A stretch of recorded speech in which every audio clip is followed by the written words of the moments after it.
afternoon and welcome back to the CSO Zone. I'm very pleased to welcome Jez, who is going to introduce today's afternoon session. Just what you need a bit of noise when you're starting. So I'll pass this mic over to you, Jez, and good luck. Thank you, Ben. Good afternoon, everybody. Welcome to this afternoon session here in the CSO Zone. This is the second year I've had the opportunity to talk, and it's a fantastic chance for us to discuss many different topics around the social and community kind of aspects of football. And I'm really pleased today that we're going to be talking about a very current and a very important topic, both in this country and globally, around disability football. And we've entitled this talk today around the evolution of disability football, because at this current climate within football, it's a real time, especially with the Paralympics and also with the recent Cerebral Palsy Football World Championships that we held here in the UK. It's a very exciting time for disability football. So I'm very pleased to be joined on this panel today by two individuals. I know both of them pretty well, very well. Firstly, by James Watkins at the end there, who is the National Talent Manager for the FA. And we're really pleased at h0H8 this year to be joined by Jack Rutter, who is the England captain for the Cerebral Palsy team. Both of them are going to be discussing their views on disability football. And Jack is also going to be reflecting on this summer's Football World Championships, Cerebral Palsy Football World Championships, and also looking ahead to leading Team GB to Rio Paralympics next year. So we're going to be here for about the next 20-25 minutes. And then after this, we're going to move to the Urban Cage, where we have a small disability football activation. In the middle of our crowd, you'll see two of England's blind squad that are here. Darren and Owen, if you can give us a wave in the middle there. There they are, guys. And straight after, they're going to be taking on some of our h0H8 legends. Hopefully, Ozzy Ardiles might be coming down. Peter Reid will be coming down, and they'll all be having a go at having a penalty blindfolded. So lots to look forward to in the next about 45 minutes. There's lots of different streams of disability football that the FA are involved in. The one that we're going to be spending most of our time talking about is cerebral palsy football today. To give you a bit more information on CP football, rather than us describing it, we've actually, the boys from FA TV pulled together a small explanation with the guys, including Jack, on what is CP football. And we've got that short video for you now, if you have a look at the screens.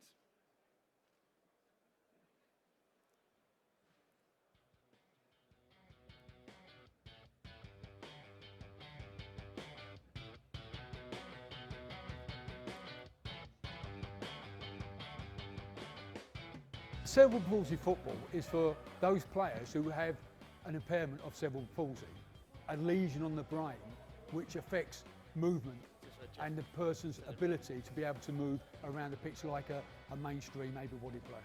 The brain injury part can come from anything from a stroke to a head injury in a car crash or an assault, and obviously the standard CP make up the disabilities involved with the football. It's a shortened version of the 11v11 game. It's played by a team of 7 and they play over a period of 30 minutes each half, and it is a really demanding form of the game.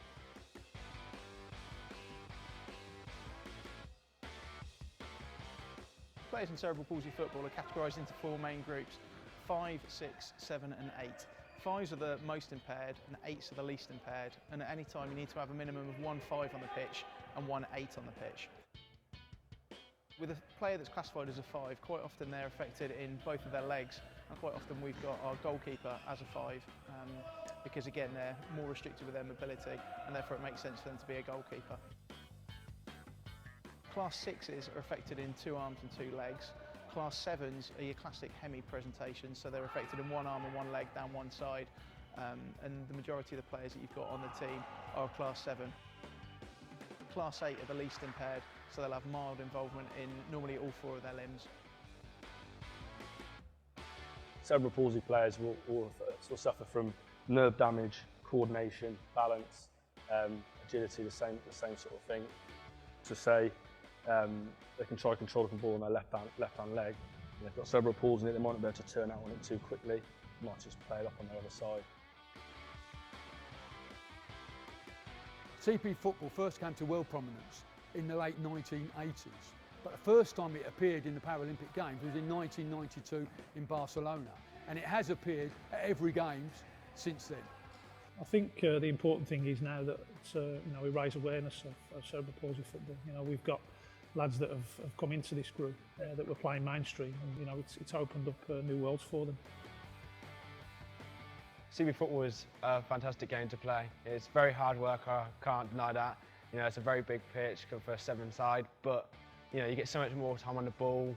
I wouldn't change it for the world. I'd rather play 7-a-side CP football than any mainstream football that I currently play now.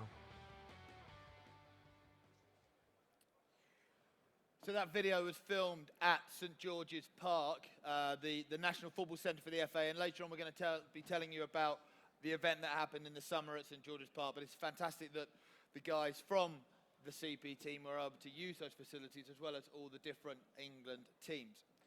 A couple of facts for you about disability football, and this is really interesting, this one, that since 2011 there's been a 55% increase in participation in disability football in England. And over the last 10 years, disability football has become the 8th most popular participation sport for people with a disability.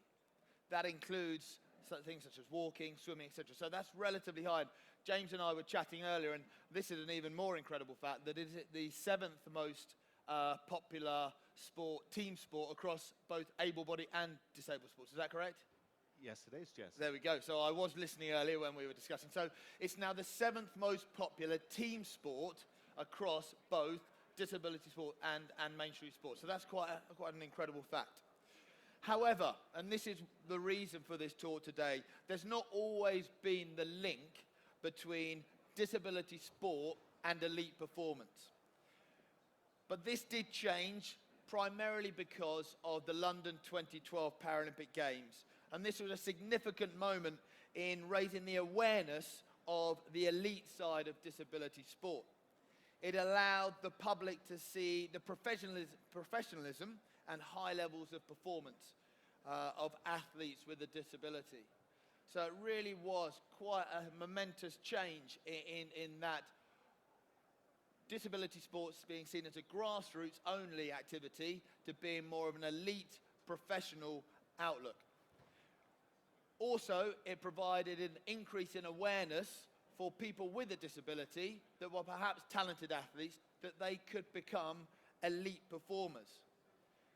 There was over 250,000 spectators at the blind and CP tournaments, the 5-a-side and 7-a-side tournaments at the Paralympic Games. And it was this success in 2012 that led to the FA making a decision that they wanted to bid for the 2015 Cerebral Palsy Football World Championships. And so the bid was successful, and it was decided that the tournament would be held at St George's Park, of which we're all very familiar with, the National Football Centre in England. And this was going to be the biggest ever tournament ever to be held at St George's Park, as well as the biggest ever disability tournament to be held in the UK. I'd been involved in London 2012 as the planning manager for the Paralympic football tournament, and so they asked me to help with the bid and subsequently take on the role of head of tournament. And this June, we were lucky enough to see 16 of the best countries from around the world participate in the World Champs, which also happened to be the qualifier for Rio 2016. I'll let Jack tell you how England got on, but first of all, we've got a short highlights package from the World Championships.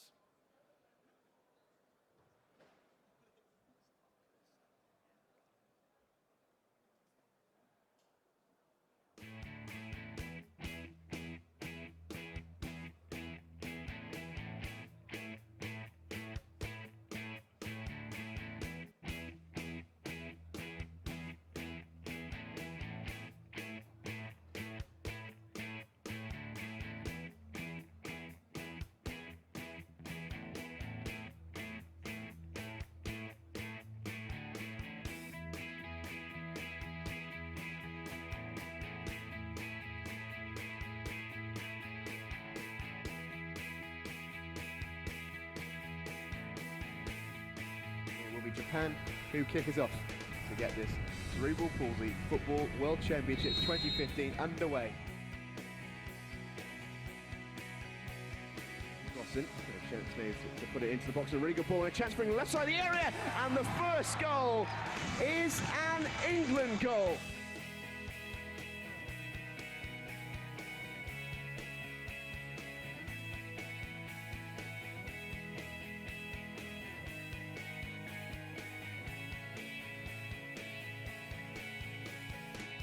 In behind the defence here, great touch on the turn, slots it past the goalkeeper. In here from Molotov, who checks it all the way across goal!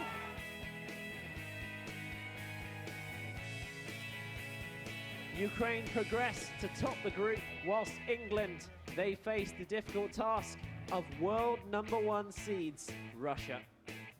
And now Ramanov maybe with a chance to shoot, goes instead for Larionov inside the area, right channel across the area, and there we go. Chance a small short ball instead, then strikes it, and a lovely 1-2.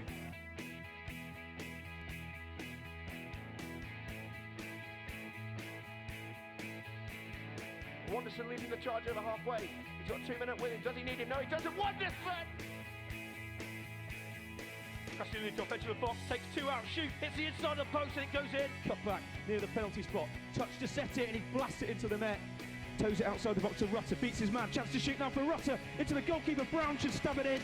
There goes Crossan, the T's have a shot, it's a thunderous effort, oh, Matt Crossan. Here is Nugent picking up on the corner of the box for the short pass, turns on a sixpence and finds the shot, oh, it's wonderful. Mess it with him every step of the way, looks to drive inside now, Crossan still going onto his left foot on the left side of the area, outside the right foot, flick, oh, what a goal, Matt Crossan, absolutely fabulous.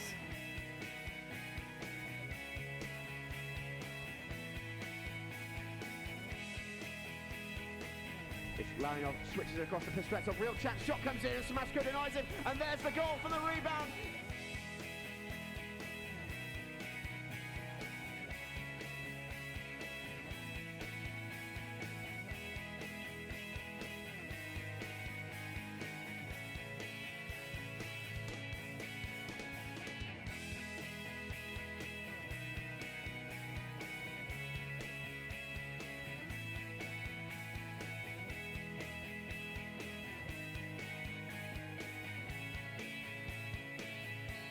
And that is it.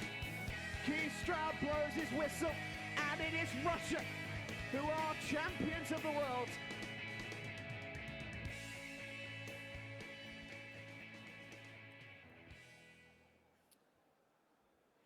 I think the reaction that I get from most people when they see that video is the elite performers that participated in the tournament. People are often surprised by the quality and the high standard of the players. And you saw Matt Crossan's goal there for England. It was a quite outstanding goal. But also the fact that it is actually incredibly enjoyable to watch. One of the figures on there, we streamed every single game live across YouTube, and over 120,000 people watched at least one of the 42 games live on YouTube. And that was from America, Australia, Canada, all across Europe.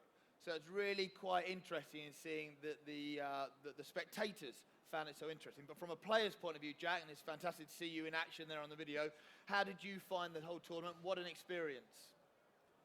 As the video shows, it was an unbelievable experience. We knew when we went into the tournament, we had to finish in the top 8 to qualify for Rio, so much at stake. First game, as you saw in the video, we smashed Japan 14-0. Narrow defeat to Ukraine 1-0. We finished second overall in the tournament, so it just shows how far we've come as a team. We got knocked out by Russia, so we couldn't win after that. But to go on and beat America 10-0, with probably the best team performance that we've ever had, was fantastic. And then to beat the Republic of Ireland 2-0, who we haven't actually beaten in tournament play since 2009, was obviously brilliant as well. And you saw Matty Crossan's goal. What a goal. The lad had a stroke a couple of years ago. He's playing in the Conference North, done really well. Stroke out of nowhere. And what happens? Disability sport give him a chance to play football on an elite level, and he's absolutely smashed it since coming into the team. Personally, what a feeling it is to captain your country, especially the players involved, all their stories, all the hardship they've been through. Every time I step out on the pitch, training, every game, it's a real honour to be involved with such a fantastic team. And the experience was brilliant. All the media coverage supported the whole thing. Really, really good to see. As Jez has said, live on YouTube, loads of people could watch it. Family and friends who couldn't make the game could go and watch it. Highlights packages. fantastic experience. St George's Park, great advertisement to what a country should have in their as a facility in their country to go and learn the trade. Wayne Rooney can be there, Frank Lampard could be there, Steven Gerrard could be there, and we could be there at the same time in the same venue. And that's what St George's Park is all about. So just talking about St George's Park, and obviously that's been an interesting topic over the last year or so. So as the CP team, do you get the chance to train there regularly? Yep, we train there every month. So we've got a camp actually on Thursday for 4 days. We normally have that every month. And you've got all the other teams, the women's team, the male team, our team, other disability teams as well. So everyone's together in the same facility, which I think is fantastic. And so, being an England player, what does it feel like then when you're at St George's Park training and the main team and Rooney and Harry Kane and those guys were there? Does it feel like a good collective environment? Well, the slogan is together for England, and that's what it feels like now. You go to St George's Park, like you said, you've got Wayne Rooney on the other pitch to you, and you can go and talk to them and meet them and share your experiences with them. There's not really a divide anymore, which I think there was a few years back. Now everyone's together in the same hub, all trying to achieve great things for England all together, which is fantastic. And so obviously it was the biggest tournament ever to be held at St George's Park. As a player, did it feel like a really good tournament venue? Brilliant tournament venue. As I said, I touched on earlier, the media coverage was fantastic. But what was so nice was the fact that you felt like a professional. It gave people with a disability the chance to go and play football and have media interviews, and just for 3 weeks feel like you were a pro. And it was just the best experience of my life. So all 16 teams stayed on site there? Yeah, everyone stayed at St George's Park, all in allocated to different rooms, and yeah, it was just a brilliant experience. And also, it gave everyone, some of the lower countries, the chance to play on fantastic pitches against the top teams. So everyone had a great chance to showcase their talent. So I think it's really important just to highlight that during the tournament, that all the pitches, because how big are the pitches? I'm not sure the dimensions. It's about 3/4 size of a mainstream so it's about pitch. box to box and a little bit narrow, but the FA invested quite heavily in making every single pitch. I think in total it was 10 pitches, James, wasn't it, that they converted from 11-a-side pitches to 7-a-side CP. So it wasn't lines on top of other lines, which is often the case in disability football. This was time and money and investment in creating the best possible opportunity for the CP players. So if you're going to have to pick out a highlight, okay, what would that have been, other than your double hat-trick in the first game? That was obviously a nice personal moment, but the highlight was, I would say, after qualifying for Rio, we wanted to finish as high as possible, you know. So obviously beating America was fantastic, but then we had the Republic of Ireland, who were very hard to play against, typical Irish, very determined. So for us to finish 5th position, everyone contributing, everyone, the whole squad contributed to the game. We all did fantastically well, which was great. So to finish 5th, which is the highest we've ever finished in the World Championships, was definitely the highlight. No, it's a fantastic achievement. I'm sure everybody here will agree with me and say well done to you all for coming fifth in the world. So obviously qualifying 5th means that you get to go to Rio and all going well. Obviously it is a Team GB rather than England, and whereas the women and the men's have been confirmed that they're not going to be going to Rio, you guys will be going to Rio as Team GB, and hopefully, barring injury and that you stay fit and healthy, there's a chance that you could be captaining Team GB in Rio next summer. What kind of feelings does that kind of fill you with at this stage? Well, when I was first named captain of the England team about 2 years ago, I thought to myself, right, what's a goal of mine? You know, do well in the Euros, do well in the World Cup, try and lead the boys as best as I can. Thankfully, I've done that, and obviously now that is my dream. If I can captain Great Britain in a Paralympics, it will just be the best experience ever, and I'm really looking forward to it, because I do believe with another 12 months prep and some good valued players from Scotland as well, I do believe we can come back with a medal, really do. So, Jack, we were at dinner last night together, and you said to me that often people look at you and go, how are you CP captain? Okay, and I think that's quite a fair point. People see you walking around, you're in your actually look very fit, very healthy, very athletic. So I think it's really important that we kind of ask you, how did you get involved in disability football? What is your disability, and how did you get to where you are today? Okay, it's quite an unusual story. At 18, back in 2009, believe it or not, I was currently at Birmingham City, second-year scholar with the professional team, doing really, really well. We'd actually just reached the semi-final of the FA Youth Cup. I was training with the reserves week in, week out. I think I made 30-odd appearances with the reserves and knocking on the door of the first team. So I was doing really, really well. But about 2 weeks before we were due to play in a semi-final of the FA Youth Cup against Liverpool at Anfield, and about a month or so away from me signing my professional contract, that dream I set out on upon the age of 4, March 22nd, 2009, I remember the date. I was a victim of an unprovoked assault. I was out with friends, just celebrating recent success as a normal 18-year-old does. I was punched to the back of the head, and unfortunately that one single blow knocked me clean out. I smacked my head on a curb, and unfortunately that caused sickening injuries. I fractured my skull in 2 places. I'm permanently deaf in my right ear, brain contusion, brain hemorrhage, and I actually suffered moderate brain damage. Subsequently, I spent 2 weeks in intensive care at Frenchy Hospital in Bristol, in and out of a wheelchair, wasn't sure really what was going on. And when I later got discharged from hospital, could hardly walk straight, could hardly move around straight, couldn't remember anything. My fatigue levels went through the roof. I was sleeping, 20 hours a day. I thought, what's going on here? Months and months of rehab went into my training then, trying to get back on my feet. Went back to Birmingham City. I was like, I'm not the same. I can't do what I used to be able to do. So I went to see a specialist, and he said, well, you've had a moderate brain damage. It basically affects your coordination, your balance, and your agility. So unfortunately, having went back to Birmingham, I went to Forest Green Rovers, Cheltenham Town, close to where I live in Gloucestershire. I had to take the very tough decision to retire from professional football in 2010. Very tough decision. At that point, I really didn't know where my life was going to go. But then later down the line, 2012, I was visiting Headway, fantastic charity which deal with people who suffer head injuries. And I said, is there any mainstream football, disability football I can play? Got involved with the East Midlands Cerebral Palsy setup, and then got my chance with England just after the 2012 Paralympics. And since then, played in 3 major tournaments for England. Barcelona was the Intercontinental Cup, European Championships in Portugal, and the latest World Cup at St George's Park. I've been named captain of the team, and hopefully going to Rio with the Great Britain team will just be a dream come true. And it's a fantastic turnaround, but it's because of the opportunity I had available with disability sport, so I'm thankful for that. Well, Jack, it really is both an inspirational and quite an amazing story there, going from Birmingham City to kind of rock bottom to finding out you had a disability to then coming back and now playing for England. So, Jack, thank you very much indeed. And I'm going to bring in James now. Obviously, you work with many players from grassroots to the elite level with a disability. How common is a story like Jack's where perhaps they didn't really realise they had a disability or could play disability football?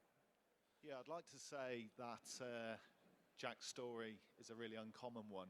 I guess the details of Jack's story are, but generally speaking, we actually, I guess we actually find or come across a number of players like Jack, players who didn't have a disability, didn't have a congenital disability, i.e. weren't born with a disability, but maybe acquired a disability through illness, through a stroke, through an accident, a road traffic accident maybe.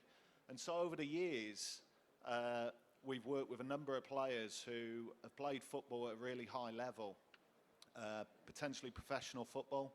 I can name a number of lads who have been earning a living out of the game and have sadly acquired a disability. That might be a loss of limb, and have actually become eligible for our amputee football team. It might be a head injury, and therefore making them eligible for CP football, or actually loss of sight for some reason, again, then resulting in potential participation in our partially sighted or blind team. So I think we've got a number of examples where, individuals have been impacted, and it's actually led to a really positive outcome. One, as an individual playing in a team, but I guess through individuals like Jack and the power of the story, attracting, players to the disability football pathway who just want to enjoy football and just want to have fun. So we've got the elite side, players coming in, and then also from participation side as well, Jess. And so therefore, do you think things like the World Champs were very important in raising awareness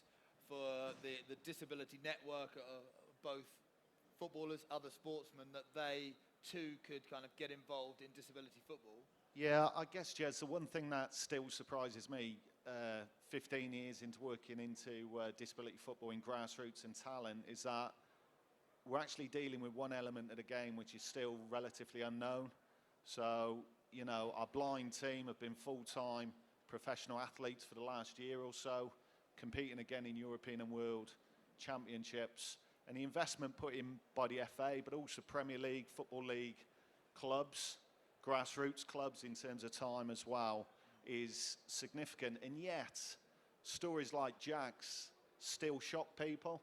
So around acquired disability, around coming to the game, And it still amazes me, 15 years in to doing this role, that we can present and people are still quite surprised by what they hear. You know, I hope we get to a point where, particularly from a talent ID perspective, you know, we're able to find more and more players like Jack, because a lot of the players we're looking for in terms of talent have got a disability. They're playing in mainstream football environments. They're playing in grassroots clubs. Probably week by week, we're finding young lads in football academies, professional club academies and centres of excellence who have got disabilities.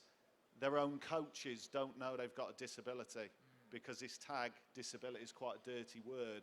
So not only are we looking for, I guess, talent like Jack, which is hidden, but also talent that doesn't want to be found because there's stigma around disability. So I guess we've got to challenge that word in itself. But the CP World Championships, an event like that, Jez, just raises awareness, challenges perceptions, and most importantly for us, gets people playing as well as finding talent. So aware that obviously the FA's new national strategy, and they've put again an emphasis on disability football and grassroots, there's obviously this link between talent and grassroots. And so I think for me personally, when I heard that your job title was kind of talent manager for disability, I thought, well, isn't disability all just about, you know what I mean, the grassroots? And then you're like, well, actually, there has to be that pathway. So just want to quickly summarise just for us around how that pathway works and what it actually entails. You talked about centre of excellences, etc., and potentially what are the other disability streams that there are? Yeah, so I guess a quick summary. I mean, one fact we're really proud of at the FA, and we don't necessarily take credit for this. I've already mentioned about Football League, Premier League clubs driving massive disability football programmes, grassroots clubs as well. 1,600 affiliated football clubs and teams out there. So formalised football teams and clubs, loads of opportunities available. 100,000 individuals with a disability playing on a weekly basis. So the 7th largest team sport in England. I'm not going to name the sports that disability football are bigger than, but sports who receive a significant amount of funding from government, sports who are massive in their own right, and yet disability football's larger in terms of player numbers, teams as well. So dramatic in that sense. I guess there's player pathways for different impairment groups, so amputee footballers, visually impaired footballers, players with a learning disability, deaf players. So we're quite proud at the FA of the fact that no matter what someone's disability, they can get involved in the game. Already today you've heard from the Wheelchair Football Association, who've got a massive pathway and sit under the umbrella of the Football Association as well. So from a grassroots perspective, broad area to get involved in the game, clubs. I guess our other challenge is making grassroots football clubs inclusive. So we've gone a long way, in fact made massive strides. Grassroots volunteers, clubs are doing a tremendous job at ensuring that anyone with disability can go and get involved in local football. On a talent side, we do split the pathway. So we make no apology of the fact that grassroots disability football is about inclusion, but when you get to a certain level in the game, it is exclusive. It's about being a talented footballer. So the same principles apply as in mainstream football. I've talked about the differences in terms of trying to find talent, but we've got regional talent centres, we've got talent ID football programmes run at a local level, regional centres of excellence, now termed talent centres, but then we operate England development squads, senior squads in a number of impairment groups where there's an international playing opportunity. So in theory, a player can get involved in grassroots and make the progress all the way through to elite level, playing European and World Championships, and I guess the pinnacle that Jack's mentioned today, the Paralympic Games in Rio next year as well. Well, I think that's really interesting, seeing how the FA has invested not only in grassroots disability football, but also the talent pathway. And having spoken to you at length, James, about it, it really is fantastic that there is such detail going into it, mostly to replicate what's going on in the mainstream game as well. So that it's not only equal from a playing perspective and a grassroots perspective, but also for an opportunity. Well, look, not only, obviously, have we been joined by Jack today, but we've also been joined by two of our England blind team. They're currently putting their boots on over there. We've got Darren Harris. Darren, give us a wave over there. There's Darren and Owen Bainbridge, who are two of our England blind players. And they are currently booting up and making their way over to the cage. Will Perkins, who works for the FA as well, has got some of the blind footballs, hopefully, in his hand. And we are all going to now move across to the cage, where hopefully a couple of our Soccerex footballing legends are in place, and we are going to be having a penalty shootout against them. But I'd just like to re-emphasise that I think two of those numbers that James said at the end there. 16,000 affiliated disability teams and clubs. 1,600, sorry, affiliated clubs. All right? 100,000, that's the right number, 100,000 players with a disability playing football every single week. That's quite incredible numbers, it really is. And I think it's testament to the FA and the strategy that they've had and the insight they've had that deserves a big round of applause. And also, Jack, good luck next summer. I'm looking forward to probably sitting at home watching you, and fingers crossed, touch wood, you might be able to bring home a medal as well. So, ladies and gentlemen, I would just like to thank James Watkins from the FA, Jack Rutter, England captain, and on behalf of myself, Jez Weeks, thank you very much for taking the time to listen to our discussion on disability football today, and let's make our way over to the cage.